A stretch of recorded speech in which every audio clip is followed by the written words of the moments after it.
Oke, sudah lewat Pak 15 menit ya. Kita mulai saja sambil kita tunggu yang lain. Ini baru setengah kayaknya masuk. Oke, baik. Assalamualaikum warahmatullahi wabarakatuh. Waalaikumsalam warahmatullahi Waalaikumsalam. wabarakatuh. Selamat sore.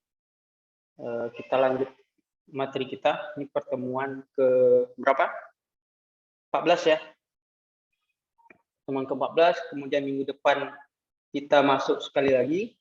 Minggu depannya tanggal 20 kita sudah masuk jadwal UAS. Jadi tinggal 2 pertemuan lagi. Oke, di kalender akademik Musam terakhir kuliah itu tanggal 21. Jadi kita nanti UASnya tanggal 20. Jadi kita tidak perlu nambah pertemuan ya, cukup gitu. Cukup 16 pertemuan. Oke, baik.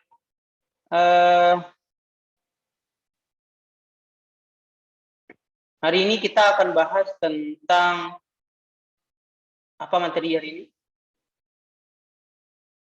Tentang apa? Classroom, Sir. Tentang classroom observation. Oke, jadi salah satu instrumen kita sudah bahas minggu lalu tentang instrumen. Salah satu instrumen itu ada yang namanya observasi. Terkait dengan pengajaran bahasa khususnya, maka observasi ini sudah menjadi satu topik tersendiri ya. Ini sudah menjadi satu topik tersendiri di mana observasi di dalam kelas itu bisa menjadi instrumen utama. Jadi kalau misalnya tidak tes, misalnya tidak mau ngambil tes, maka instrumen utamanya adalah observasi. Jadi classroom observation, kemudian bisa dipadukan dengan kuesioner, atau juga bisa dengan FGD, atau bisa juga dengan interview. Jadi bisa dikombinasikan 2, bisa 3, bisa 4, tergantung tujuan penelitiannya, juga tergantung waktu yang dibutuhkan atau waktu yang tersedia ketika kita melakukan penelitian. Oke, baik. Bahkan Nunan dan Bailey itu sudah nulis buku yang khusus tentang classroom research. Jadi dia sudah sudah menjadi topik yang besar gitu. Jadi exploring second language classroom research. Jadi classroom research ini sudah menjadi topik tersendiri yang di dalamnya juga nanti ada tentang classroom observation gitu. Oke, baik.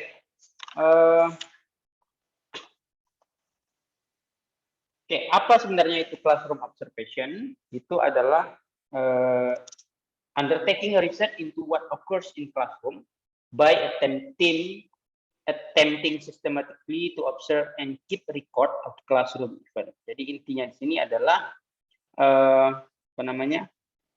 melakukan observasinya, melakukan pengamatan di dalam kelas yang mana dilakukan secara sistematis,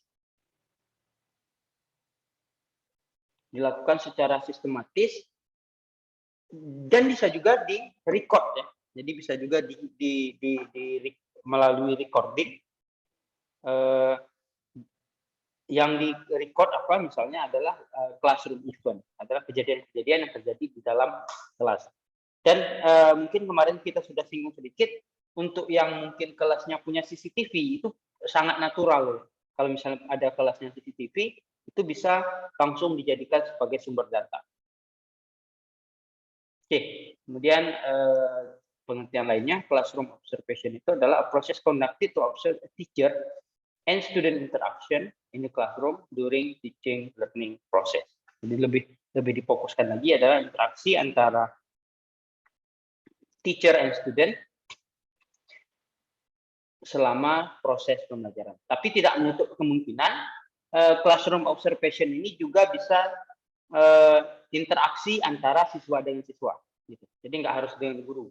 Jadi bisa aja kita meneliti topiknya itu tentang bagaimana kelakuan ataupun misalnya bagaimana interaksi antara siswa dengan siswa selama proses pembelajaran bahasa Inggris. Misalnya. Itu bisa menjadi topik observasi dari classroom observation.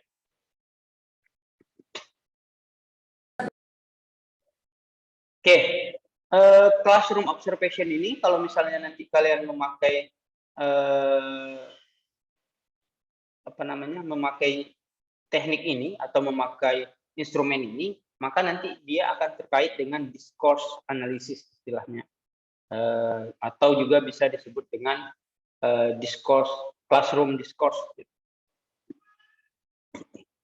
Di Unsam tidak ada mata kuliah nih ya, namanya discourse ya, discourse analysis. Kalau di universitas lain gimana? Yang ada siapa ya yang dari luar? Di Pedro?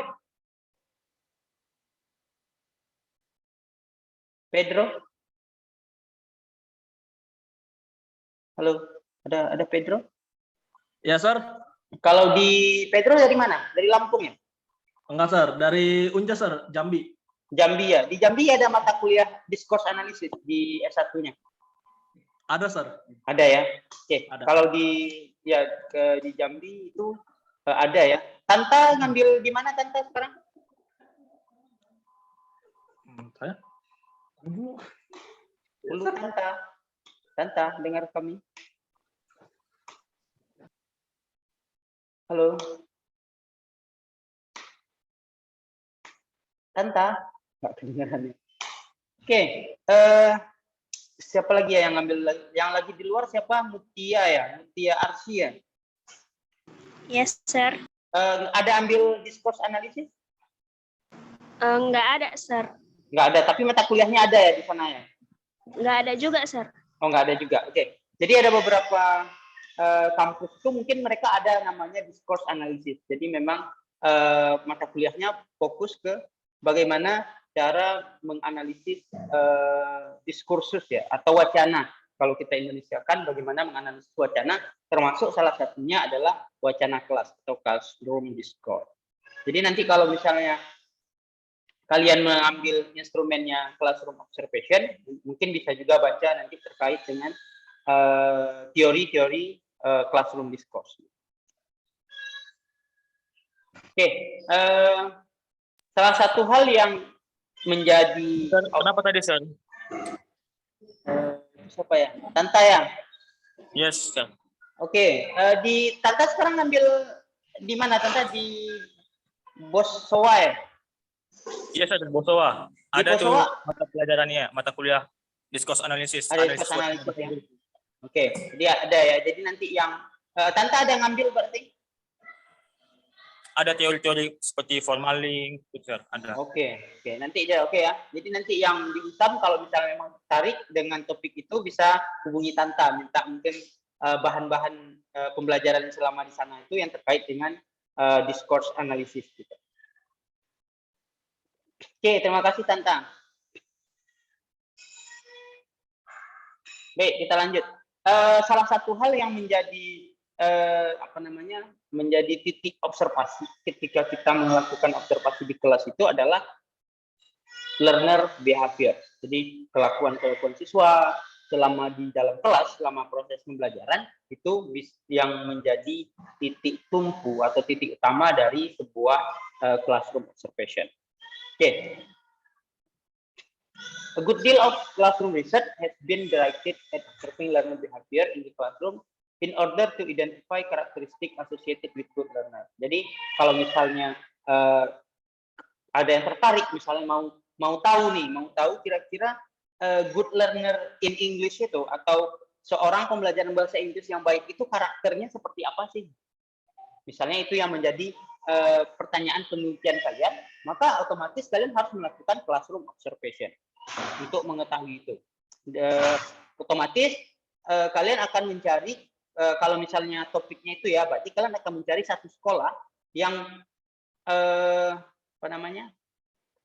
yang nilai bahasa Inggrisnya atau bukan hanya nilai ya, yang memang kemampuan bahasa Inggris mahasiswanya itu bagus, dan kalian penasaran nih, kira-kira karakteristik good learner, English good learner itu gimana gitu. Jadi kalian bisa mengobservasi kelasnya. Dari situ nanti kalian akan ketahuan tuh, oh ternyata good learner karakteristik, English good learner karakteristik itu mereka ternyata belajar bahasa Inggrisnya itu tiap hari gitu, Atau observasinya bisa kalian perluas, selain di kelas kalian juga bisa mengobservasi kegiatan sehari-harinya. Apakah mungkin memang di luar dia belajar bahasa Inggris misalnya, atau mungkin bagi sekolah-sekolah yang boarding ya, khususnya mungkin yang boarding itu kan mereka ada kayak English Day ya, kayak English Day misalnya tiap hari Selasa dan hari Kamis. Makanya siswa-siswa yang berasal dari boarding school itu rata-rata bahasa Inggrisnya atau bahasa Arabnya itu bagus gitu. Nah, itu bisa menjadi salah satu topik kalian ya. Mungkin yang belum dapat topik mungkin bisa malam nanti kan mikir-mikir, oh iya juga ya, daripada saya capek-capek, cari aja kelas yang bisa saya observasi beberapa kali gitu, mungkin selama 1 semester, mungkin 6 bulan atau 3 bulan, dan dari data observasi itu kalian bisa menulis skripsi. Oke, kemudian in this studies, the concept of negotiation and meaning has central importance. Jadi konsep negosiasi ini lebih terkait dengan interaksi siswanya ya, interaksi karakteristik dari good learner tadi itu bisa kita amati. Oke, kemudian otomatis selain selain student, guru itu juga bisa kita observasi. Tetapi masalahnya adalah kalau misalnya mahasiswa S1 yang mau observasi guru, jangankan mungkin mahasiswa S1, mahasiswa S2 pun kalau misalnya mau observasi guru itu pasti akan susah ya. Pasti mereka nggak mau diobservasi gitu. Mungkin khususnya di Aceh, saya nggak tahu di luar. Coba kita tanya di luar. Kalau di kampus lain gimana? Pedro udah hilang lagi. Siapa nih yang masih?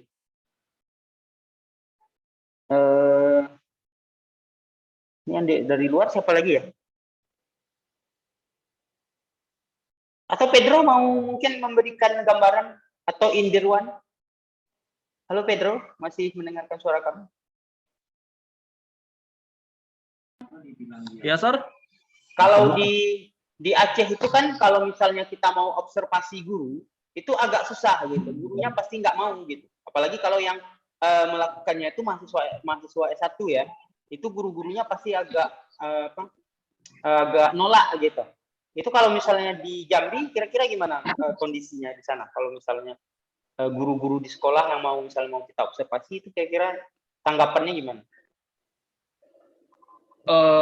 Sebenarnya Sir, saya kurang tahu sih Sir, soalnya saya masih di Tangerang Sir. Mungkin bisa ditanya ke Mesia Sir atau Indirwan yang masih di Jambi. Ya Sir. Oke, kalau dari cerita-cerita otomatis kan kalian belum melakukan riset nih. Kalau cerita dari kakak-kakak kelasnya yang udah melakukan riset itu kira-kira gimana?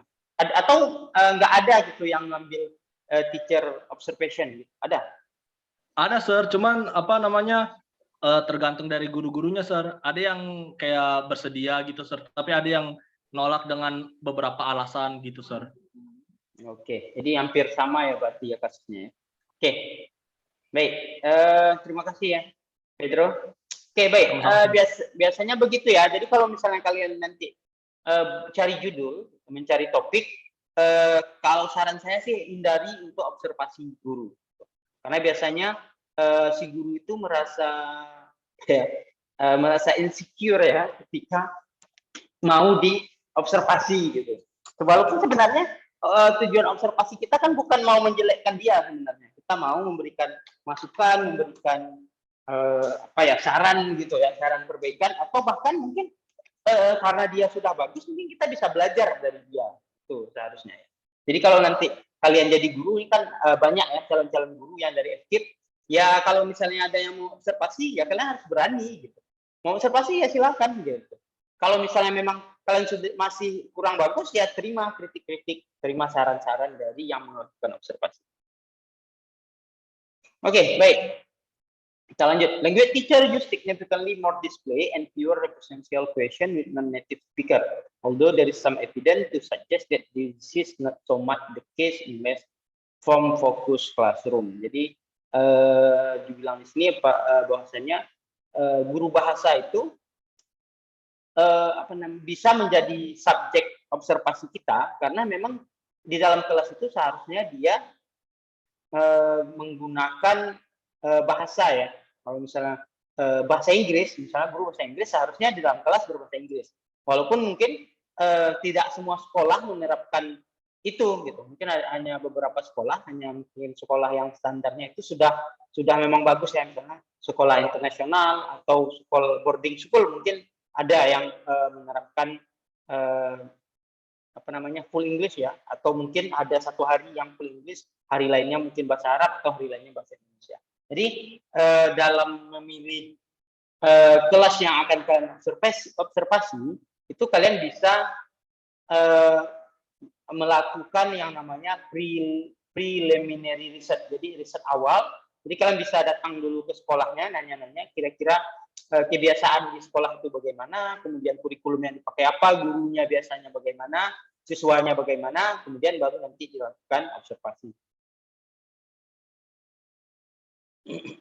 Oke, topiknya mungkin juga bisa ini ya, misalnya question modification used by L2 ini second language teacher. Jadi misalnya kalian mau tahu bagaimana seorang guru bertanya kepada siswa dalam proses pembelajaran bahasa Inggris. Itu ada ahlinya namanya Caudron, nanti bisa kalian cari, kalian baca-baca. Kalau misalnya memang tertarik di pengguna, misalnya nih ya, kan kalau di Indonesia ya, khususnya di sekolah-sekolah yang bukan boarding school ataupun bukan sekolah yang unggul, itu kan gurunya biasanya nyampur ya, ngajar bahasa Inggris tapi pakai bahasa Indonesia. Kalian pengen tahu nih, mungkin seberapa sering atau berapa persen guru bahasa Inggris itu menggunakan bahasa Indonesia dan seberapa persen dia menggunakan bahasa Inggris. Nah, itu kalian bisa melakukan observasi, classroom observation.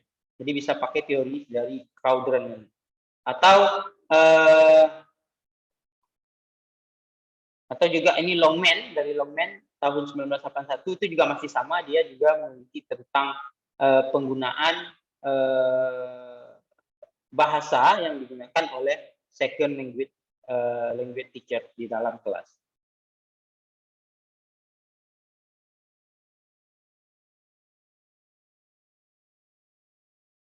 Oke, kemudian juga ada yang namanya teacher talk dan learner talk. Itu ada dari teorinya si Lightbrown. Ini juga kalian bisa nyari. Kalau misalnya memang mau mengobservasi kira-kira pembicaraan guru sama pembicaraan siswa misalnya, itu bagaimana. Atau kalian juga bisa misalnya gurunya mengklaim kalau dia pakai metode misalnya student center learner ya, student center misalnya. Dia pakai student center. Kan seharusnya kalau secara teori student center itu adalah learnernya atau studentnya yang banyak beraktivitas, yang banyak melakukan kegiatan di dalam kelas selama proses pembelajaran. Kemudian kalian observasi gitu. Kalian mau membuktikan apakah memang RPP atau lesson plan yang digunakan oleh guru itu sudah sesuai enggak dengan klaim metode yang dia gunakan. Itu juga bisa kalian observasi. Kalau misalnya gurunya bersedia. Oke, kemudian selain classroom observation, ada juga yang namanya istilahnya lainnya adalah classroom study.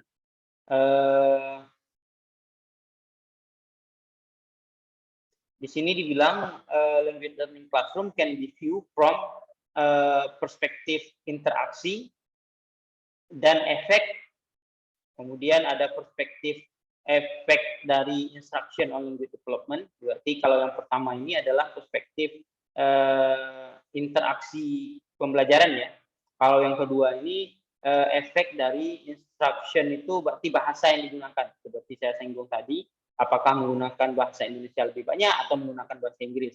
Atau bisa juga kita bandingkan, mungkin kita observasi dua kelas. Satu kelas itu gurunya full bahasa Inggris, satu kelas lagi gurunya bahasa Inggris nggak full penggunaan bahasa Inggris. Itu nanti bisa kita bandingkan hasilnya bagaimana. Kemudian ada perspektif yang ketiga adalah metode yang digunakan, yang metode pembelajaran atau method of instruction-nya itu kira-kira bagaimana? Apakah pakai metode A ada pengaruhnya atau metode A tidak ada pengaruhnya, selain kita lakukan melalui apa namanya itu metode eksperimental, sebenarnya kita juga bisa melakukan non eksperimental ya, dengan melakukan observasi. Gini, jadi contohnya tuh misalnya gini, kalian tetap mau meneliti metode ya, misalnya metode mengajar, tapi kalian nggak mau melakukan observasi, ya nggak mau melakukan eksperimen, nggak mau melakukan eksperimen sendiri, ya bisa-bisa saja kalian masih tetap mengambil topik itu, tapi kalian harus mencari guru yang mengaplikasikan metode itu. Misalnya kalian mau meneliti tentang metode role play terhadap peningkatan speaking skill misalnya, gitu ya misalnya. Coba kita tulis biar jelas.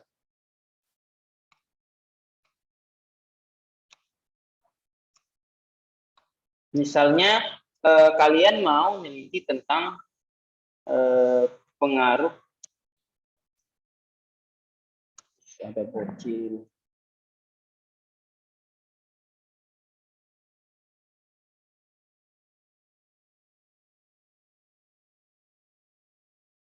Oke, misalnya kalian mau meneliti tentang pengaruh role play method terhadap speaking skill ya, terhadap speaking skill. Nah, ini kan seharusnya kalau kita lihat judulnya atau kita lihat topiknya, maka ini harus dilakukan secara eksperimental, ya kan? Kalau kita lihat, maka ini penelitian itu adalah eksperimental research. Terserah nanti mau milih pure eksperimental atau apa namanya pre-eksperimental atau bisa juga dengan quasi eksperimental. Tetapi kalau misalnya kalian bisa menemukan guru yang menggunakan role play ini dalam mengajar dan dia bersedia untuk diobservasi, maka ya kalian masih bisa mengambil metode ini tanpa melakukan eksperimental. Dan penelitiannya nanti desainnya bukan eksperimental ya, desainnya bisa dipakai kualitatif ya, bisa pakai kualitatif gitu. Oke, jadi seperti itu. Jadi bisa saja judulnya itu berbentuk eksperimental, tetapi penelitiannya bukan eksperimental. Jadi tergantung kalian mau yang apa namanya sumber datanya, tergantung sumber datanya ada yang atau enggak.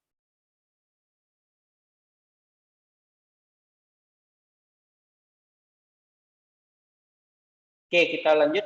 In traditional instructional classroom, learner are exposed to DL2 atau second language ya, for only a few hours each week. Encounter carefully selected L2 data and encounter a limited variety of score type. Oke, kalau misalnya di sekolah ini juga memberikan ide kepada kita, kalau misalnya di sekolah tradisional, kan biasanya siswa itu hanya mendapatkan, kalau kita kayak L2 ini bisa bukan hanya bahasa Inggris ya, termasuk bahasa asing lainnya. Karena kita belajar bahasa Inggris, berarti kita anggap aja konteksnya itu bahasa Inggris. Kan di sekolah itu siswa itu hanya belajar bahasa Inggris itu mungkin seminggu hanya 2 kali ya, seminggu 2 kali. Kemudian waktunya itu pun hanya 1,5 jam. Jadi seminggu itu mereka hanya terpapar bahasa Inggris sebanyak 3 jam. Kita bilang 3 jam secara formalnya. Tapi kan di dalam kelas bisa jadi gurunya itu tidak menggunakan bahasa Inggris full, sehingga waktunya juga semakin berkurang. Nah, ini juga bisa kalian jadikan topik penelitian. Kira-kira kalau seperti itu kondisinya, apa yang akan terjadi ke siswanya? Apakah siswanya cukup dengan 3 jam per minggu untuk membuat siswanya bisa berbahasa Inggris, atau malah dengan 3 jam itu ya siswanya ketika lulus dari sekolah, dari SMA misalnya, mereka nggak bisa bahasa Inggris, mereka masih menghadapi problem-problem atau kendala-kendala ketika mereka menggunakan bahasa Inggris. Oke, kemudian yang terakhir, instrumen apa yang bisa kalian gunakan ketika melakukan observasi gitu. Yang pertama bisa menggunakan checklist, bisa menggunakan chart, bisa juga rating scale, misalnya rating scale 1 sampai 10 kira-kira misalnya kita mau observasi, guru menggunakan bahasa Inggris di dalam kelas, itu sampai 10, nanti berapa hasilnya. Kemudian bisa juga menggunakan narrative text picture. Narasi ya, bisa menggunakan narasi, kira-kira guru ngapain aja.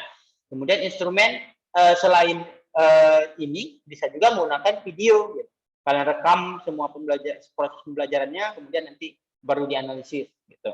Kemudian in the instrument are developed by interpreting the basic theory on what you want to be observed into valid instrument. Oke, ini ya, kalau misalnya kalian melakukan penelitian observasi ataupun lebih besar lagi penelitian kualitatif yang tidak menggunakan data angka, maka instrumen yang ada itu dikembangkan berdasarkan teori. Jadi bukan hanya berdasarkan pikiran kita, oh menurut saya ini yang harus diobservasi, bukan. Tapi kalian harus mencari teorinya, kemudian dari teori itu baru dikembangkan menjadi sebuah instrumen yang valid.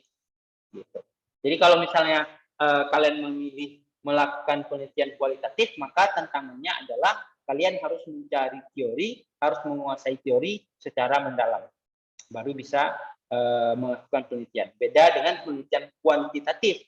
Kalau penelitian kuantitatif, teori itu hanya sebagai dasar, jadi nggak perlu banyak, ada satu, cukup teorinya, kemudian teori itu dibuktikan misalnya secara eksperimen. Nah, itu lebih mudah. Sedangkan kalau kualitatif, tidak ada eksperimennya, tetapi ketika kalian melakukan penelitian, semuanya yang kalian kembangkan harus berdasarkan teori. Jadi buat instrumennya harus ada teorinya, melakukan observasi harus ada teorinya, apalagi analisis datanya nanti mau pakai misalnya analisis data, kalau misalnya classroom observation kan analisis datanya pakai discourse analysis ya, yang tadi yang saya singgung di depan, pakai discourse analysis, maka teori discourse analysis itu juga harus kalian pelajari sehingga nanti hasil penelitian itu sesuai dengan teori yang ada. Oke, udah slide terakhir. Kira-kira ada pertanyaan terkait dengan classroom observation? Atau juga boleh terkait materi-materi sebelumnya?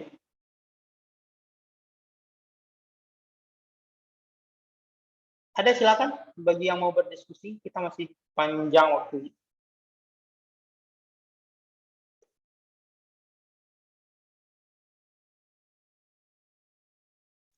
Ada?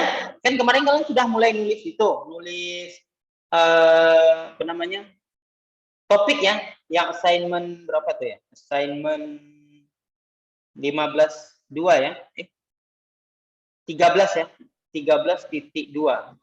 13.2 apa 13 saja? 13 saja ya? 13 saja, Sir. 13 saja ya? Oke, coba kita lihat.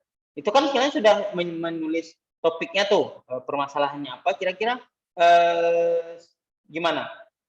Ada kendala nggak?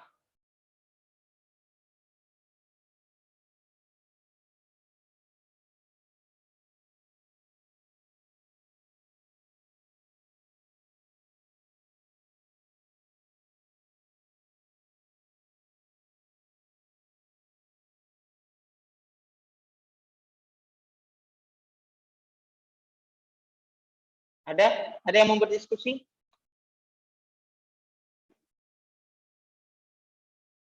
Atau ada yang mau punyanya ditampilkan di sini? Kita coba lihat. Kira-kira udah cocok nggak antara problem dengan instrumen yang kalian pilih untuk penelitian, untuk apa namanya, tugas 13. Ada yang bersedia?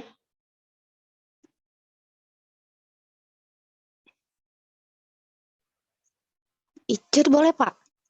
Oke, boleh, Cut. Oke, baik. Kita coba lihat punya Icut ya. Cut. Gemala.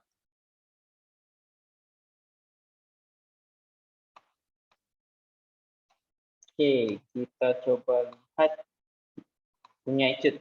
Oke, si Cut dia mengangkat permasalahan tentang apakah guru yang memotivasi muridnya sebelum proses belajar dimulai terbukti meningkatkan kebiasaan belajar bahasa asing. Oke, berarti Icut mempunyai pertanyaan, kalau misalnya guru yang memotivasi Ini nanti didefinisikan lagi ya, kira-kira memotivasi ini kira-kira seperti apa gitu.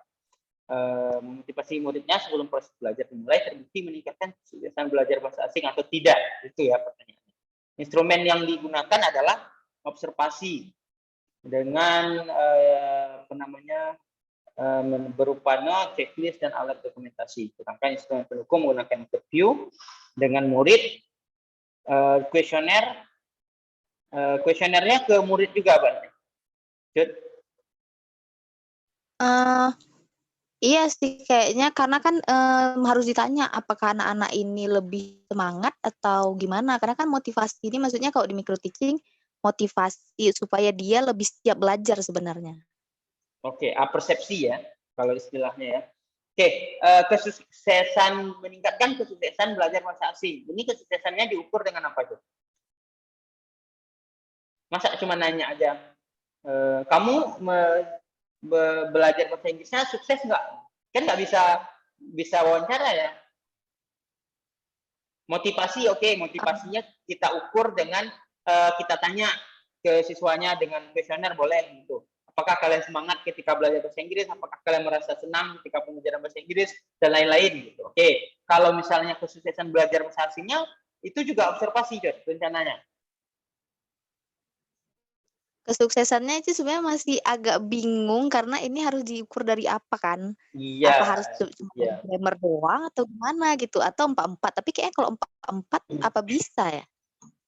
Oke ya, jadi kesuksesan itu otomatis dia nggak bisa diukur dengan interview, nggak bisa diukur dengan kuesioner. Dia harus ada ukuran yang jelas gitu.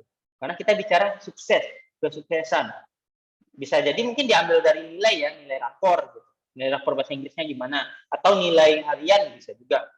Atau ada standar lain yang pasti dia tidak bisa diukur dengan kuesioner dan wawancara. Oke. Oke, untuk observasi mungkin bagus ya, bagus misalnya dilakukan observasi itu untuk memastikan ya, untuk memastikan gurunya betul ada nggak melakukan motivasi. Berarti yang pertama itu harus ditanya dulu ya, berarti sebelum dilakukan observasi, tanya dulu ke siswanya, apakah gurunya ada memberikan motivasi. Kalau jawabannya nggak ada, ya ngapain diobservasi. Gitu ya, cuy. Jadi berarti harus ditanya dulu nih, dikasih kuesioner awal dulu ke siswanya, apakah gurunya ada melakukan observasi, motivasi ada, gitu. Baru mulai kalau jawabannya semua ada, baru dilakukan observasi. Kalau misalnya jawabannya semua nggak ada, ya ngapain dilakukan observasi, gitu ya. Berarti kalau kesuksesan itu jatuhnya malah ke kuanti, Pak ya? Nggak masalah sih kalau misalnya kesuksesan ini kan hanya nilai ini hanya faktor pendukung ya.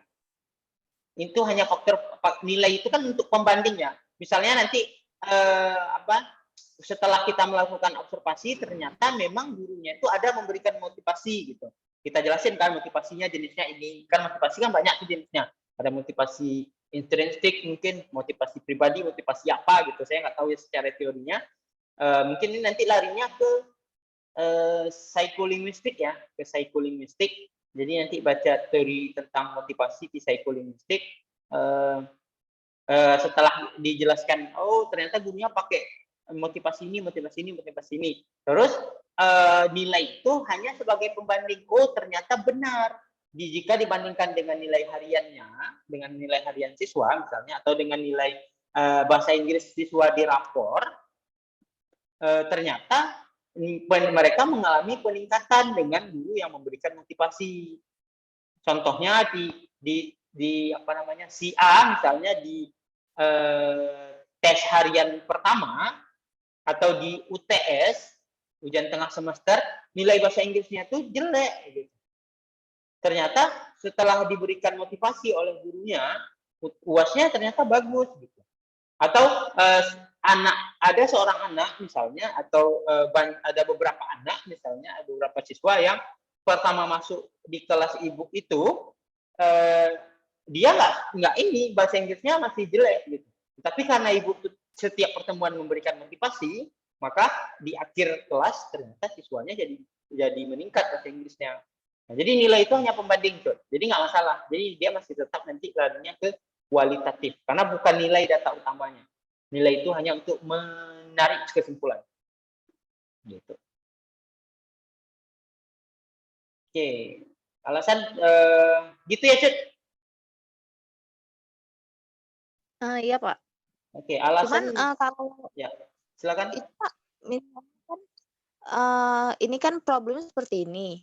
Kalau saya bikin untuk judul atas di skripsi itu harus sepanjang ini atau nanti diperpendek aja gitu dengan nama teori atau apanya gitu Pak?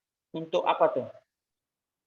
Untuk nama di skripsi atasnya itu, nama Oh, besarnya untuk gitu. judul skripsi. Ya harus seperti ini. Maksudnya bukan dalam bentuk pertanyaan ya, tapi dalam bentuk perasa gitu. Misalnya the effect of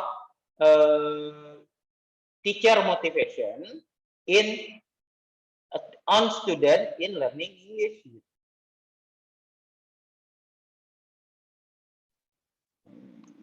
Gini, kalau misalnya saya kasih judul misalnya the effect of teacher. Kalau misalnya mau dispesifikan boleh English teacher motivation, atau nanti kan berulang kita ada ngomong Inggrisnya lagi ya, boleh the effect of teacher motivation on student in, atau kalau mau lebih keren boleh misalnya tambah English as foreign language EFL student in the effect of teacher motivation on EFL student in learning English. Misalnya penelitiannya di mana? In the learning English of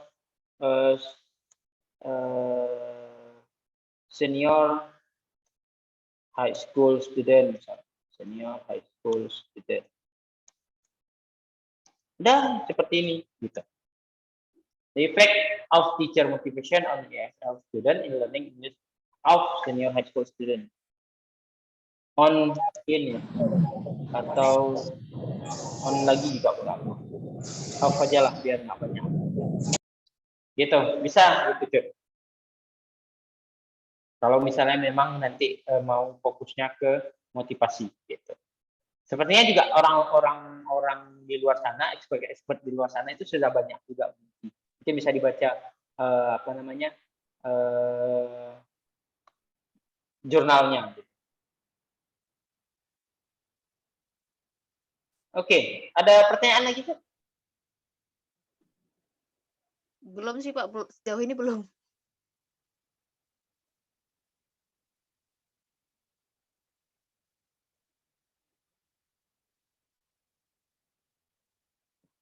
Oke. Siapa lagi kira-kira yang mau kita cek? Atau Oke, Kairiah ya. Yang lain kalau ada pertanyaan silakan ya, nggak harus nunggu, nggak harus yang tugasnya kita lihat yang harus bertanya, yang juga kira-kira teringat, oh gitu. Bisa silakan kalau misalnya memang mau bertanya.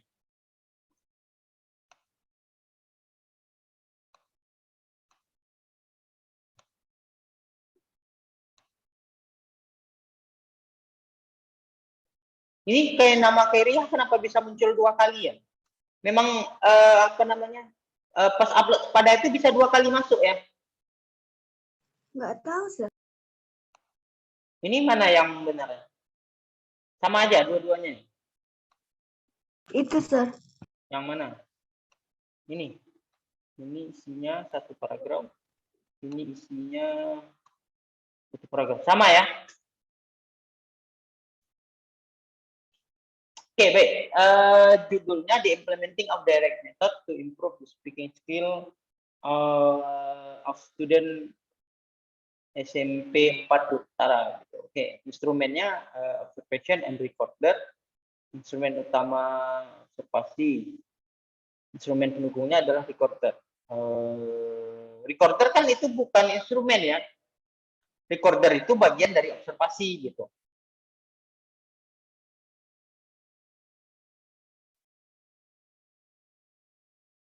Berarti bukan recorder ya. Jadi instrumen pendukung itu bisa kuesioner, bisa wawancara, bisa FGD gitu. recorder ini kan untuk mendukung observasi. Jadi ketika kita melakukan observasi, kita menggunakan alatnya recorder, boleh. Gitu.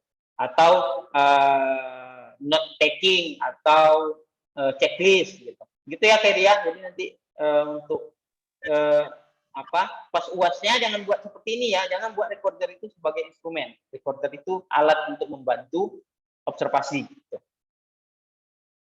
Oke, Sir. Berarti observasi nggak bisa itu, Sir? Observasi, ya observasi. Berarti nanti ditambah satu lagi. Mungkin selain observasi pakai kuesioner gitu, atau wawancara. Gitu. Oke, Sir. Makasih, Sir. Oke,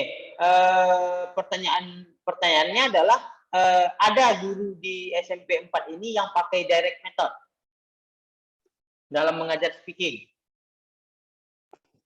Kalau masa kami belum sih, Sir. Ya, kalau misalnya nggak ada, kamu mau observasi siapa?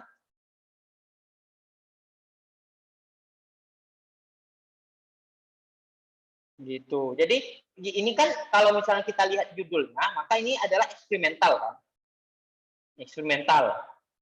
Tetapi kalau misalnya ada guru yang sudah melakukan ini, maka kamu bisa aja melakukan observasi. Karena gurunya yang pakai metodenya. Tapi kalau gurunya nggak ada pakai metodenya, supaya penelitian ini bisa jalan, ya kamu harus melakukan eksperimental. Berarti kamu yang mengajar pakai direct method. Jadi berarti nanti desainnya larinya ke eksperimental, nggak bisa ke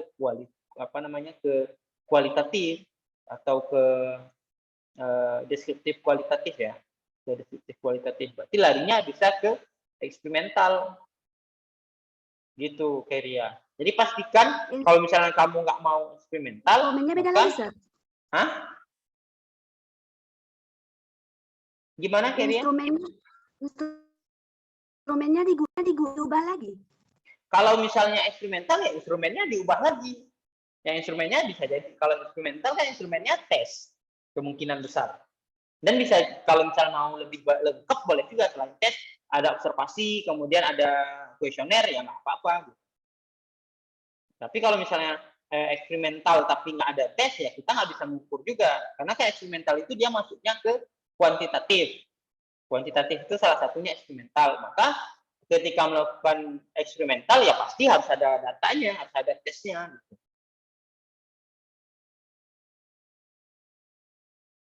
Oke, Sir. Oke, gitu ya. Yang lain juga. Oke, ada pertanyaan kira-kira? Sir, Ya, silakan. itu katanya Rinjani mau dilihat punyanya, Sir. Oke, kenapa kamu yang sampein? Rinjani emang nggak bisa ngomong. Oke, kita coba lihat punya Rinjani.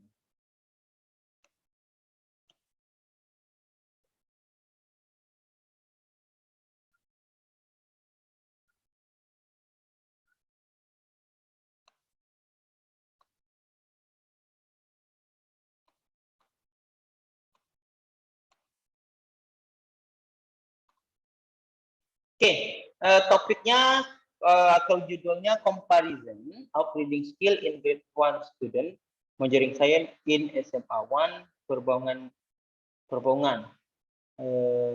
Oke, Rinjani bisa buka mic-nya? Bisa, Sir. Oke, comparison ini perbandingan kan? Terus yang kamu bandingkan apa? Kemampuan reading skill. Iya, kan kalau perbandingan berarti ada dua nih. Ini cuma nggak ada nih, cuma grade 1 student atau antar kelas atau gimana? Siapa yang kamu kelas bandingkan? gitu bisa. Ya? Misalkan itu kalau di jurusan IPA kan ada antara 3 kelas gitu. Misalnya antara satu kelas sama kelas yang lainnya gitu bisa nggak sih? Iya bisa, tapi harusnya kamu sebutkan di judulnya sehingga pas orang baca orang langsung oh dia membandingkan ini. Reading skill in apa ya misalnya on student grade 1 student majoring science in Perbongan into class misalnya. Jadi orang langsung tahu oh 2 kelas gitu. Oke, kemudian instrumen yang digunakan tes dan observasi. The main instrument used in this research is test. Kenapa eksperimen? Tes kenapa eksperimen?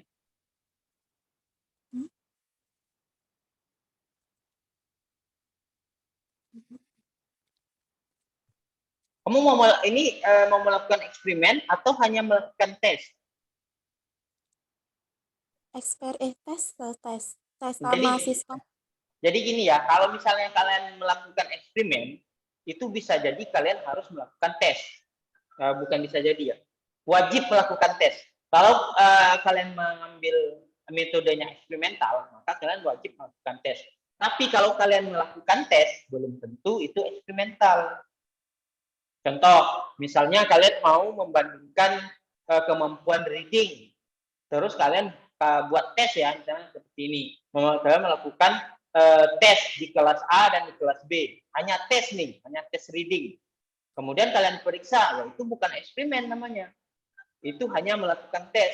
Itu nanti masuknya ke deskriptif kuantitatif gitu. Jadi bukan eksperimental dia tetap deskriptif kuantitatif. Kan kuantitatif itu ada deskriptif, ada komparatif, ada apalagi kausal komparatif, terus ada eksperimen ya, itu salah satunya yang sudah kita pelajari kemarin. Jadi belum tentu kalau dia tes itu udah eksperimen, belum tentu. Tapi kalau eksperimen sudah pasti harus ada tesnya. Jadi kalau judulnya seperti ini hanya membandingkan kemampuan reading skill-nya, ya nggak perlu eksperimen, berarti hanya tes gitu. Baik, Sir. Oke, gitu ya menjadi. Yang lain juga kalau misalnya kalian mau melakukan tes, pastikan dulu. Kalau hanya tes, nggak eksperimen itu berarti kalian memang melakukan eksperimen di situ, melakukan sesuatu yang bisa merubah si subjek penelitiannya, itu baru disebut eksperimen. Tapi kalau hanya melakukan tes, kalian nggak merubah apa-apa dari si subjek penelitiannya, maka itu bukan eksperimental. Gitu. Jadi nggak usah sebut-sebut eksperimen. Oke, Linjani ada pertanyaan? Tidak, Sir. Makasih ya, Sir. Oke. Yang lain silakan kalau ada. Saya unit Sir. Nurul ya, silakan. Siapa duluan nih? Nurul duluan, silakan Nurul. Boleh saya suka hati. aja, Sir. Silakan Nurul. Enggak, saya tampilin punya saya. Oh. Tampilin punya kamu. Oke. Nurul.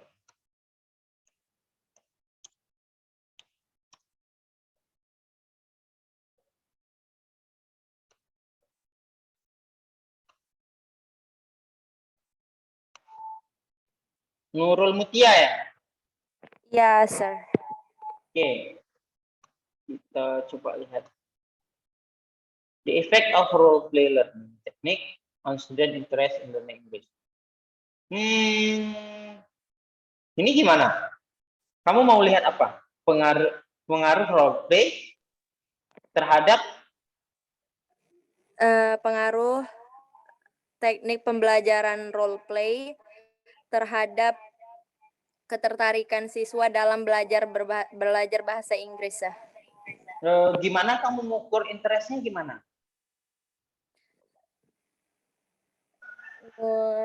Saya bakal observasi langsung gitu, Sir. Apakah teknik belajar role play ini bisa meningkatkan ketertarikan siswa dalam belajar bahasa Inggris? Berarti sebelumnya siswanya nggak, pastikan dulu berarti sebelumnya siswanya nggak tertarik ya? Iya, Sir. Kemudian dilakukan role play, terus kamu hanya mau melihat siswanya tertarik atau enggak. Tapi kalau misalnya saran saya, masa kamu udah melakukan penelitian, berarti kamu eksperimental nih.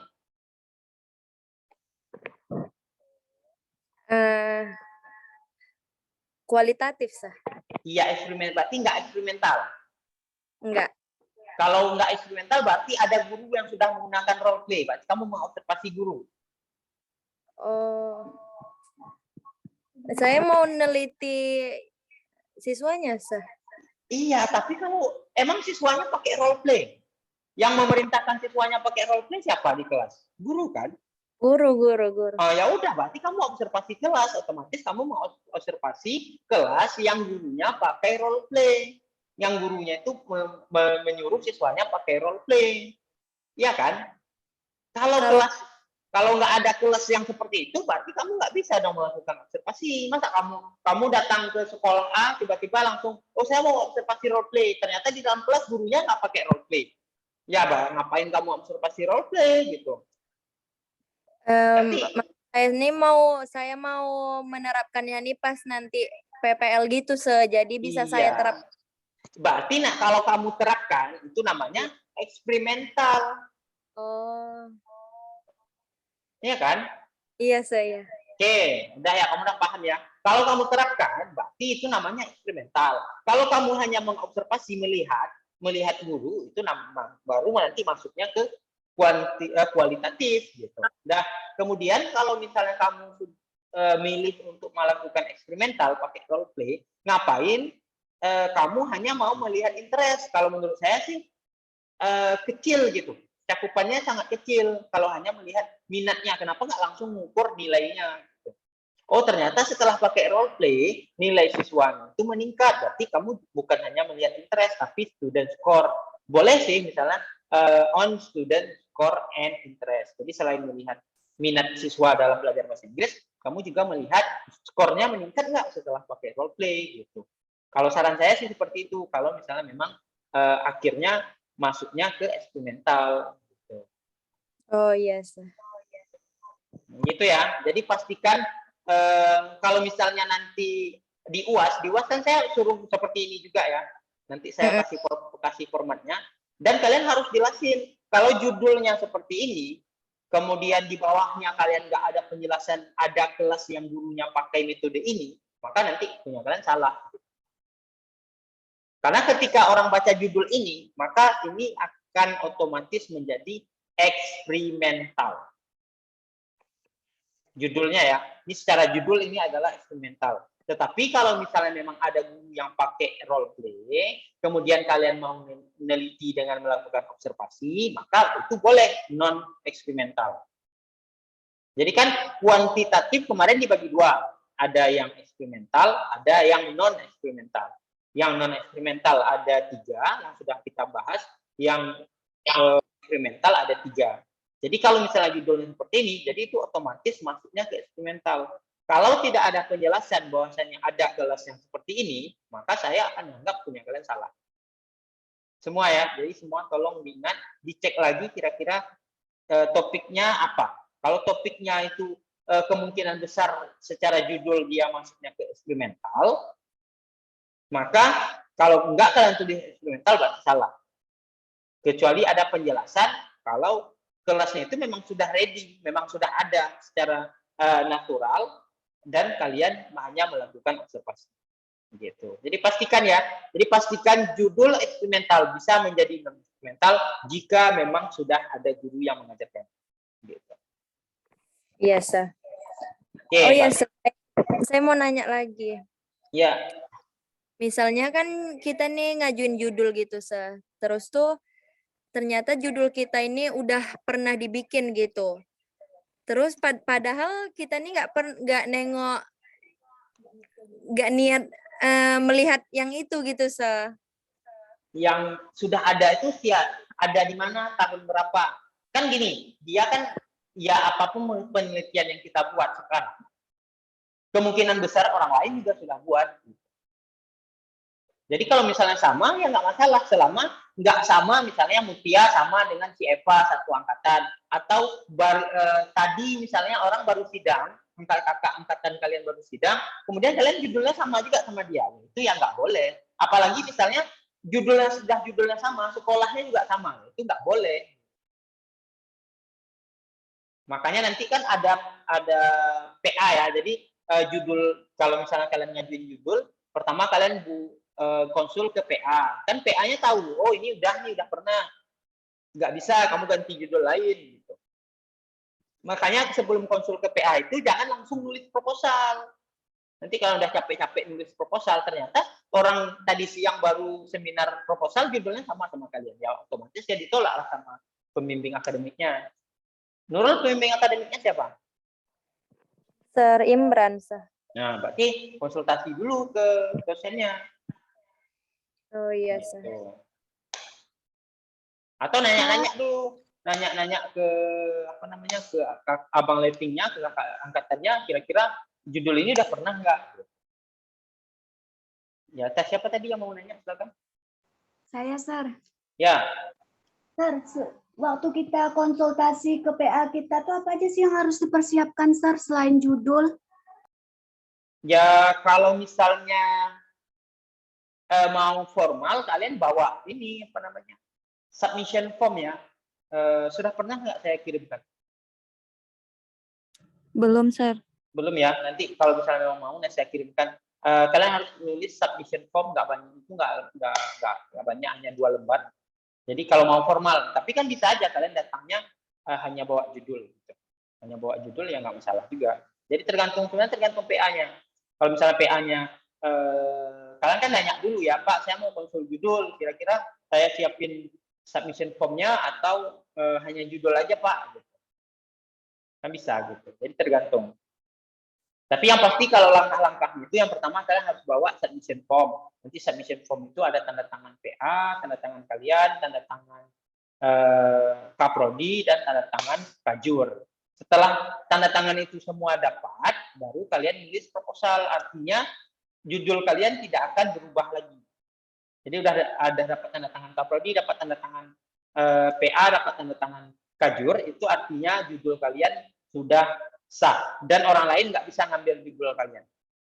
Tetapi selama kalian belum mendapatkan semua tanda tangan itu, maka kalau ada orang lain yang mengambil judul yang sama, ya kalian nggak bisa nggak bisa apa namanya, nggak bisa larang gitu. Gitu ya. Ya, Sir. Oke, yang lain ada silakan. Oh, tadi ada yang mau dilihat lagi juga. Siapa tadi yang? Permisi, Sah. Ya. Cindy kan ada juga nih tugas yang sama kayak gini juga. Itu Cindy ambil ya isunya itu tentang the effect, sebentar, Sah. The effectiveness mana? Ya. Kan sebelumnya Cindy baca jurnalnya, udah ada penelitian yang sama persis kayak yang mau Cindy buat, Sir. Itu nantinya jadi masalah nggak ya, Sir? Sama persis itu yang buatnya siapa, tahun berapa? Yang paling penting itu. Cuman itu kan Cindy buatnya penggunaan the influence of using TikTok as teaching media on English learning. Nah, penelitian sebelumnya itu emang ada, cuman itu di bahasa Indonesia, Sir. Ya nggak masalah. Bukan anak Unsam kan? Yang buat bukan anak Unsam kan?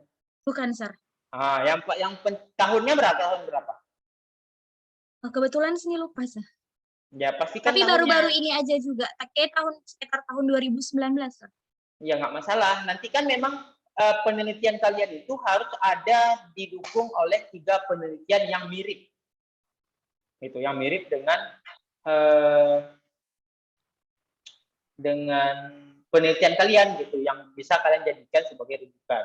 Tapi kalau bisa, yang kalian rujuk itu sudah dalam bentuk jurnal yang sudah terbit, jangan dalam bentuk skripsi. Jadi nggak masalah kalau sama. Yang pasti antara penelitian dia dan penelitian kamu nanti harus ada bedanya. Ada kan bedanya pasti? Insya Allah, belum tahu juga, Sir. Iya, maksudnya kan partisipannya udah pasti beda kan? Iya, partisipannya. Ya udah berarti ada bedanya gitu. Tadi kan nggak salah ya Nurul Mutia tadi kan jadi kan misalkan nanti saya buat penelitian ini, berarti saya juga harus pakai yang kayak Nurul Mutia itu ya, Sir, eksperimental itu ya, Sir.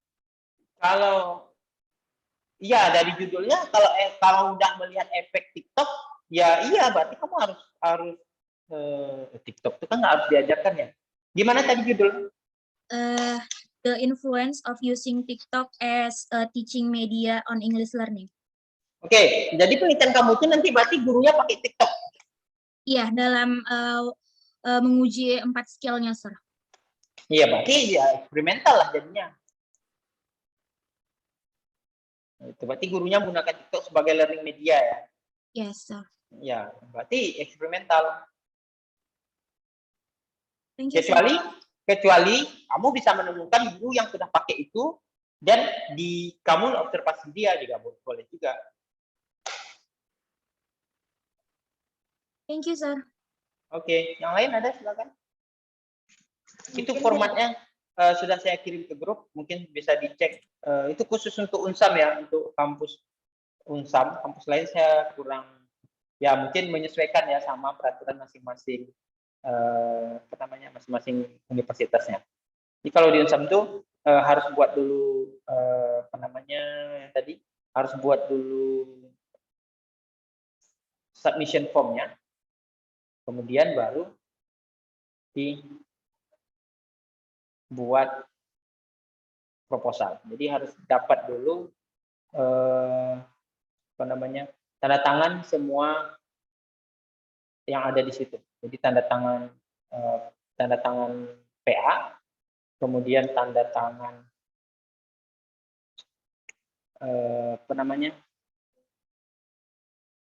rasional ya. Yang pertama ada bagian rasional.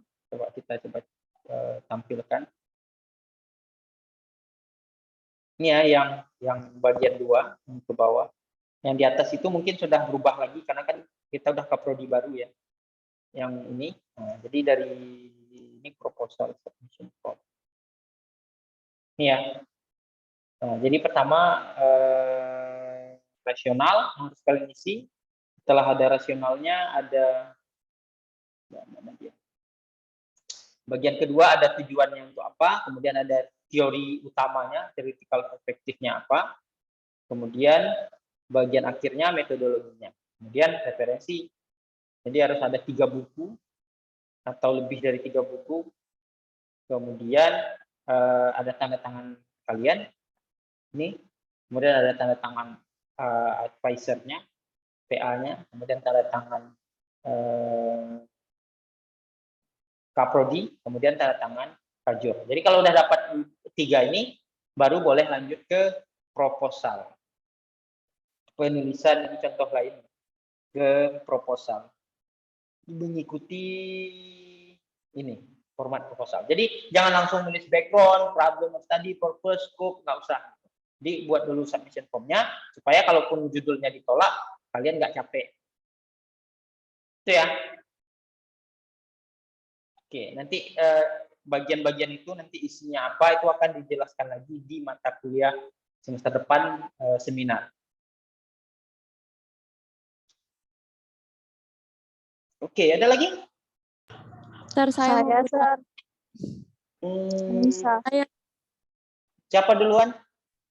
Anissa, Sir. Nabila, Mas. Oke, Anissa ya. Anissa Fitri Lubis. Oke, kita cek.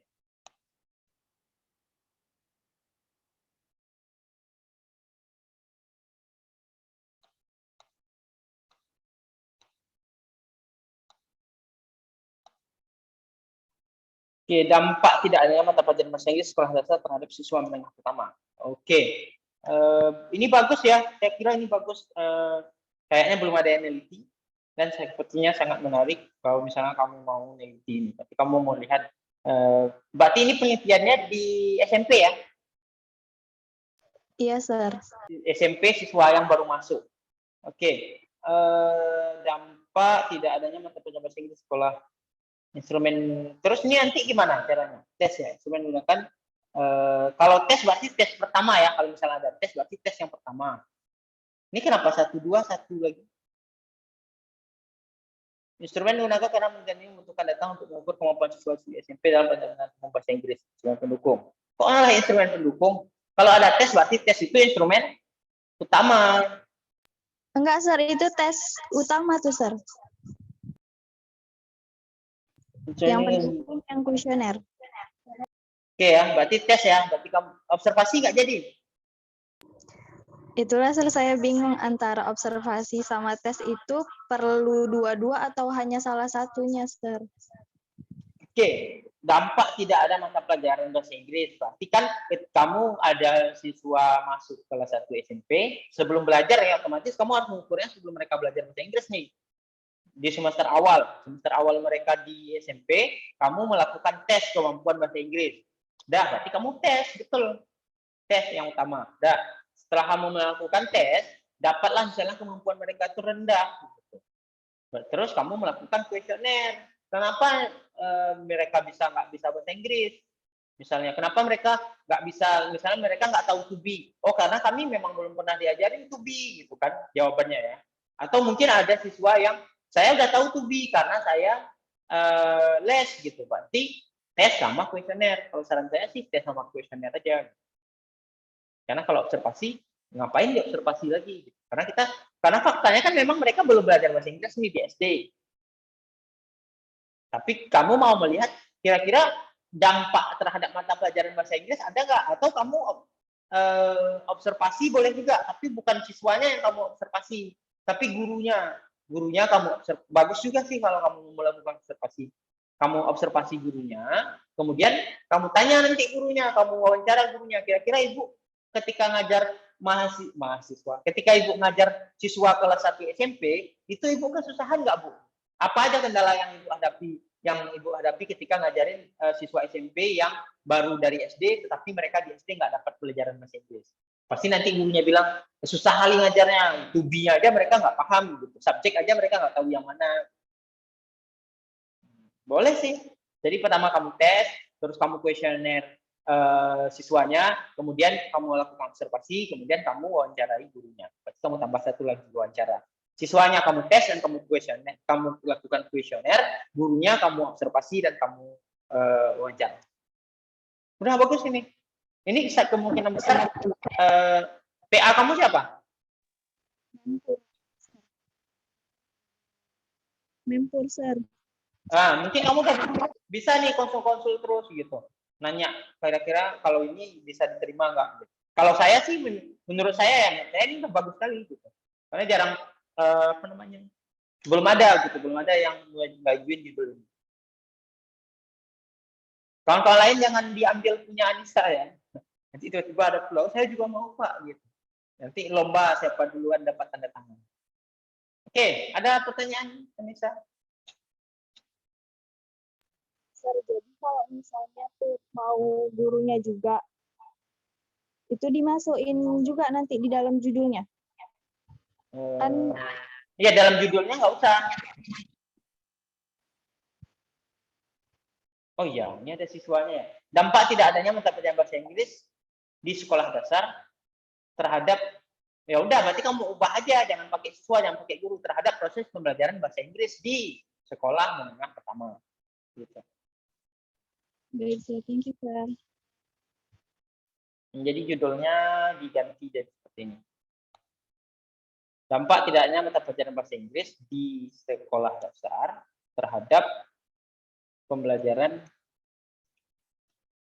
bahasa Inggris di sekolah menengah pertama. Jadi fokusnya itu semua ya. Kalau misalnya proses pembelajaran berarti semuanya termasuk guru, termasuk siswa.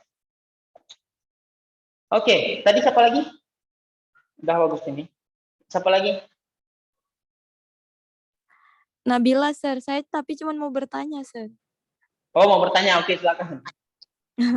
Ya, kan saya buat judulnya pengaruh menonton film Toy Story untuk menambah vocabulary siswa.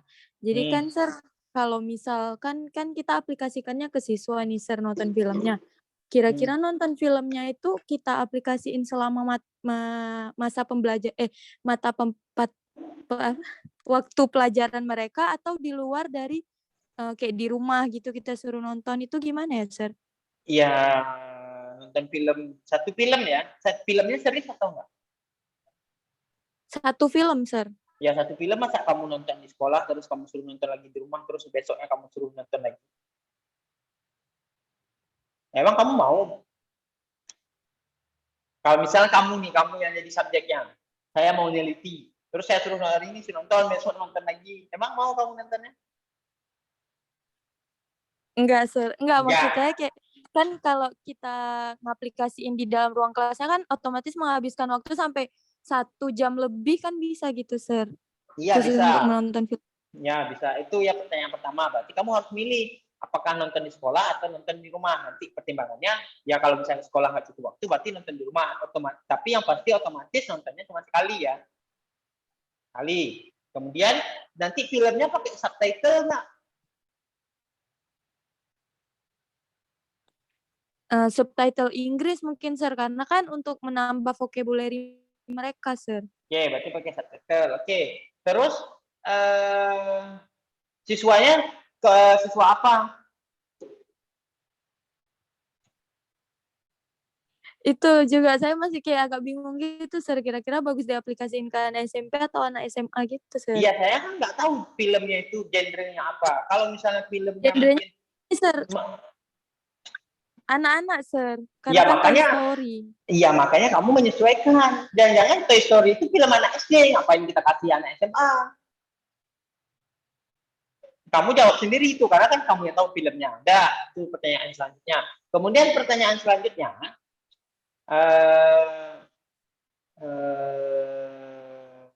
kenapa kamu pilih film Toy Story?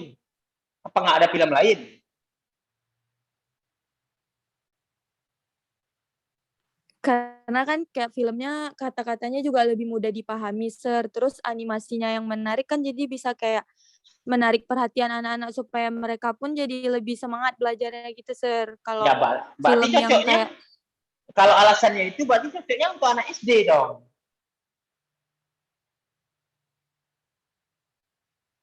Iya kan? Alasan kamu milih filmnya menarik. Ya, untuk anak SD lah cocoknya. oh, oke, Sir. Gitu. Terus pertanyaan selanjutnya yang harus kamu pikirkan sebelum milih judul itu, apakah secara teori hanya nonton satu film itu bisa meningkatkan vocabulary? Dan sekali ya, hanya nonton satu film dan sekali. Apakah itu bisa meningkatkan vocabulary? Kira-kira nih jawaban kamu apa? Berarti ini masuk ke kualitatif juga ya, Sir? Jawab dulu.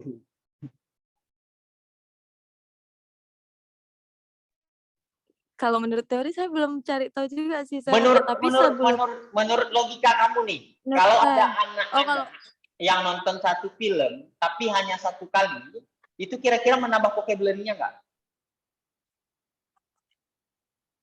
Mungkin kalau yang dia punya basic bisa sih, Sir. Tapi kalau yang memang sama sekali nggak ngerti, agak kurang mungkin, Sir. Oke, kesimpulannya belum tentu ya. Belum tentu. Dan kemungkinan besarnya nggak mungkin. Nggak logis ya. Nggak logis orang hanya satu kali nonton, langsung dia bisa menambah vocabulary. Berarti udah jelas kamu harus cari judul lain atau cari film lain. Beda dengan film series. Misal nih, kamu tahu series, kamu suka series? Kurang. Ada yang tahu series The Crown? The Crown? Tahu, Sir. Misalnya The Crown itu ada 16 episode ya. Satu episode itu nggak tahu ya, ada berapa? Ada berapa Indirwan? Ada 4 series, Sir. Ada 4 season. Ada 4 season ya. Ada 4 season, satu season 16 ya? 10 episode, Sir. 10. Oke, berarti ada berapa tuh? Ada 10 kali 4, 40 ya. Ada 40 series. Oke, ada 40 film atau serial, ada 40 serial yang ditonton oleh anak SMA dan itu bisa meningkatkan vocabulary-nya. Kita mau tahu itu logis gitu. Karena dia memang nontonnya sampai 40 serial dengan translate misalnya dengan subtitle pakai bahasa Inggris. Itu bisa diteliti. Tapi kalau hanya satu film, kemudian hanya ditonton satu kali, terus dikasih lagi ke anak SD, ya itu nggak logis. Gitu. Nggak perlu kita lakukan penelitian, kita sudah bisa mendapatkan jawabannya. Jadi gini, cari penelitian yang memang dibutuhkan penelitian untuk menjawab pertanyaannya. Jadi jangan, ya tanpa kita lakukan penelitian pun kita udah tahu jawabannya, ya nggak usah diteliti. Gitu ya Nabila dan yang lain-lain juga. Pastikan judul yang kalian angkat atau topik yang kalian angkat itu adalah yang memang membutuhkan penelitian. Tapi kalau misalnya dengan nanya aja kita bisa menjawabnya, nggak perlu lakukan penelitian, ya ngapain kita lakukan penelitian gitu. Gitu ya Nabila, mungkin nanti boleh dicoba nonton series gitu.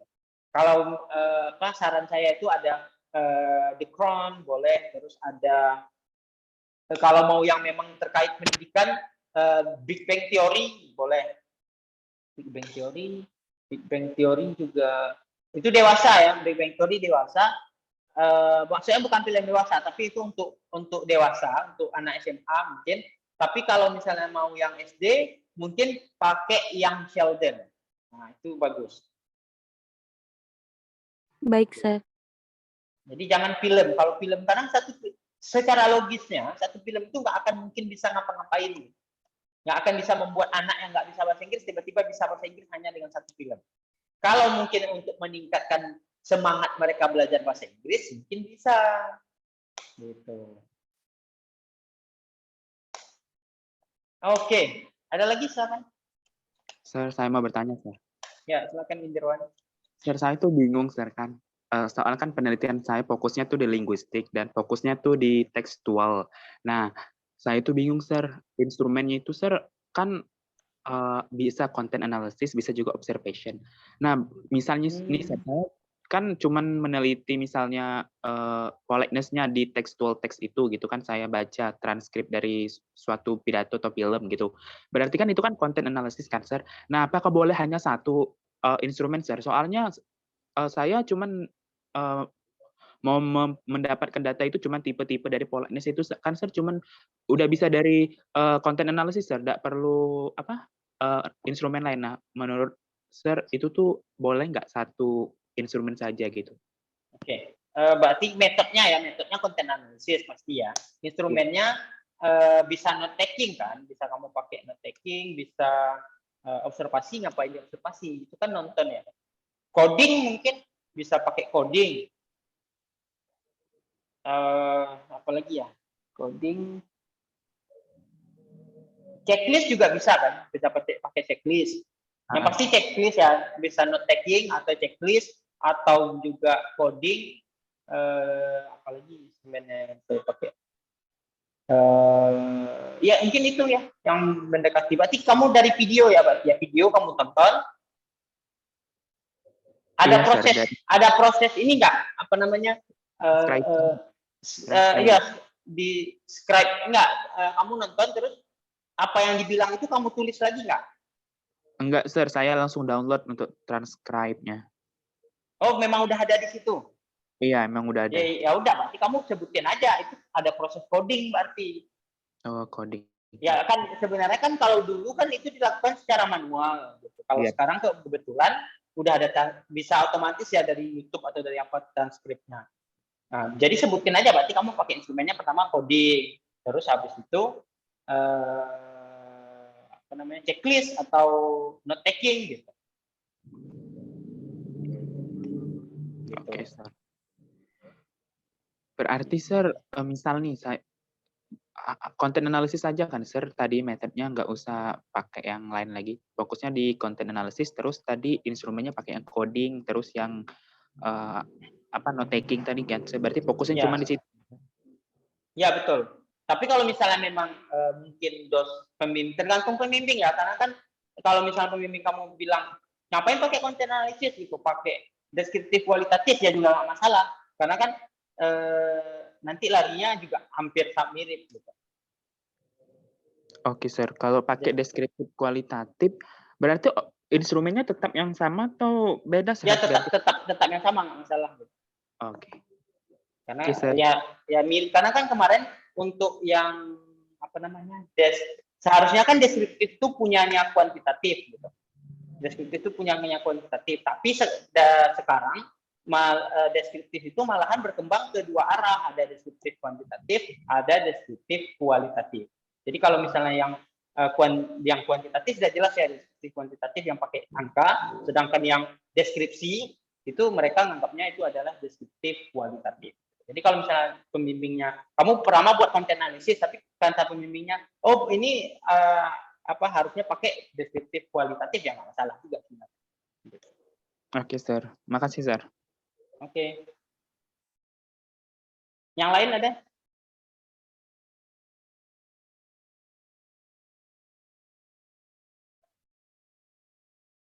Oke, nggak ada ya.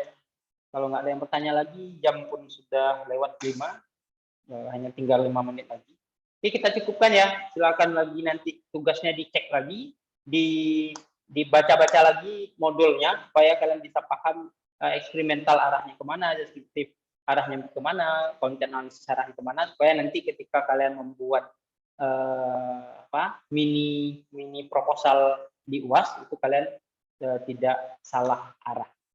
Jadi jangan nanti salah. Gini ya, maksud saya tuh jangan kalian membuat kesalahan besar. Kalau kalian mau membuat kesalahan besar, saya langsung kasih C. Misal nih, kalian bilang penelitiannya eksperimental, kemudian instrumennya hanya wawancara, maka itu otomatis kalian akan dapat D gitu. Atau C lah paling tinggi. Jadi pastikan itu ya, kalau pakai eksperimental berarti harus ada tes. Kalau pakainya non eksperimental, apakah dia pakai observasi atau pakai konten analisis, berarti harus ada. Jadi jangan kalian melakukan kesalahan besar. Kalau nanti buat kesalahan besar, nilainya kalau nggak D, C paling tinggi. Jadi berarti otomatis kalian nggak paham. Kesimpulan saya, kalau kalian bilang ini eksperimental Pak, desain penelitiannya, saya masih maafkan ya kalau misalnya kalian bilang eksperimental aja. Tetapi lebih bagus kalau kalian sebutin jelas ini true eksperimental atau ini pre eksperimental dengan desain apa, itu yang paling bagus. Tapi kalau kalian buat eksperimental aja saya masih memaafkan. Tapi kalau misalnya kalian udah eksperimental terus siapa saya baca instrumen yang kalian pakai hanya wawancara, maka itu kesalahan besar. Jadi ya itu ya diingat ya. Jadi nanti jangan komplain, Pak saya kenapa dapat C Pak. Oke, ada yang mau bertanya sebelum saya tutup?